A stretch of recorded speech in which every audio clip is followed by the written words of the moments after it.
the views you said, sound very similar to Spinoza, or even a more recent version of Spinoza, Whitehead, where you have these sort of two poles: the godish pole, and then you have the world pole. But they're actually part of this overall arching thing called creativity, which is the fundamental sort of final fact, or if you want to put it that way.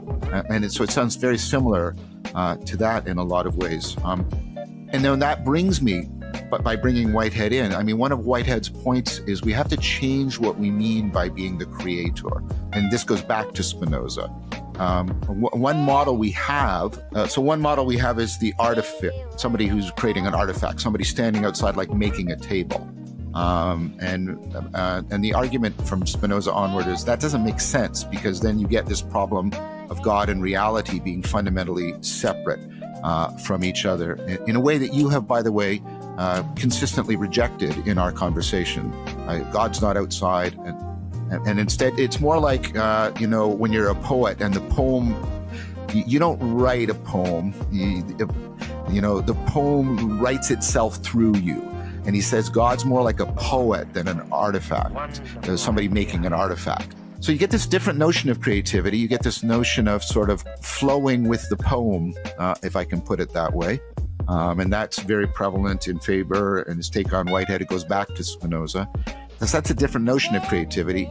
And then the notion of communication gets changed. You change from the model, and this is a way of responding to the hiddenness argument, of one person speaking to another, and something that is emphasized in the Neoplatonic traditions, the notion of participation, that what we're doing is participating more and more in this, and therefore that requires a transformation on our part like the way you want to the way you know someone you love, right?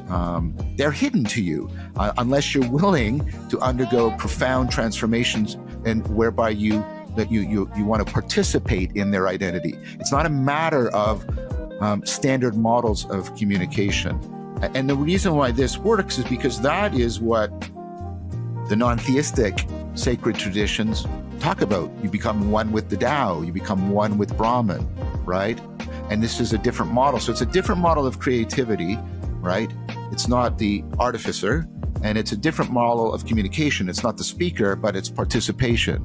Like that deep kind of, it's when communication is more properly called communing rather than communication that's being emphasized. What do you think about that? Does that land for you? Absolutely. There's a lot there I'd like to dwell on. I'm a huge fan of Whitehead. I mean, I guess I see a kindred spirit. I see a kindred spirit with what he was trying to do and the process theologians that followed him, most of whom were Christians, actually. I think Whitehead himself was not a Christian, but I like this. God and the universe are not binary, distinct things. He's not out there, outside of the universe. Something we find in many of the great romantic poets, and in mystical experiences, this sense of a living presence that pervades all things. That's very important to me at a spiritual level. For example, Christ's metaphor of the vine and the branches. Think about the relationship between a vine and its branches. There's a deep organic unity. So the idea is that the ultimate goal of existence is for the universe and God to exist in that, as you say, commune, the word you use there, to exist in this state of deep, intimate, organic unity. And it's an ongoing process, I suppose, of God's really different to us, but God becoming more like us, taking on our form of existence so that we can become more like God. The Eastern Orthodox Church talks about theosis, us becoming more like God, sharing in God's form of existence.